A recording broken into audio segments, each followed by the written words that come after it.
రాజధాని Balayya 100 movie shooting jet speed తో సాగుతోంది. షెడ్యూల్ బై షెడ్యూల్ తో హల్చల్ చేస్తోంది. ఏ మాత్రం ఖాళీ లేకుండా యూనిట్ మొత్తం కసరత్తులు చేస్తోంది. ఫాస్ట్ షెడ్యూల్ కు మొరాకో వెళ్లిన యూనిట్ యుద్ధ సన్నివేశాలను చిత్రీకరించింది.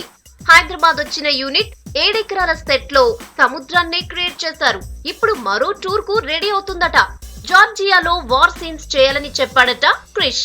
ఈ విషయం తెలిసి షాక్ అయ్యారట బాలయ్య.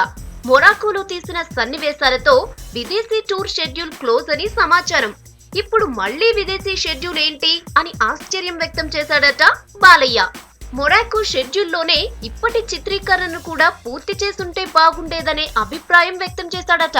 డైరెక్టర్ మాటకు అమితమైన విలువిచ్చే శాతకర్ణి ఓకే అని చెప్పాడట. గ్రీన్ సిగ్నల్ రావటంతోనే వెంటనే జార్జియా వీసాలు కూడా రెడీ చేసుకుంటున్నట్లు టాక్. ఇక జార్జియా అంటే క్రిష్ కు ప్రత్యేక అభిమానం. కంచి మూవీ కూడా అక్కడే తీశారు. చారిత్రక కట్టడాలతో హిస్టారికల్ మూవీకి ఇది కరెక్ట్ ప్లేస్ అనే అభిప్రాయంలో ఉన్నారు. మొత్తానికి బాలయ్య శాతకర్ణి మరోసారి విమానం ఎక్కుతుంది.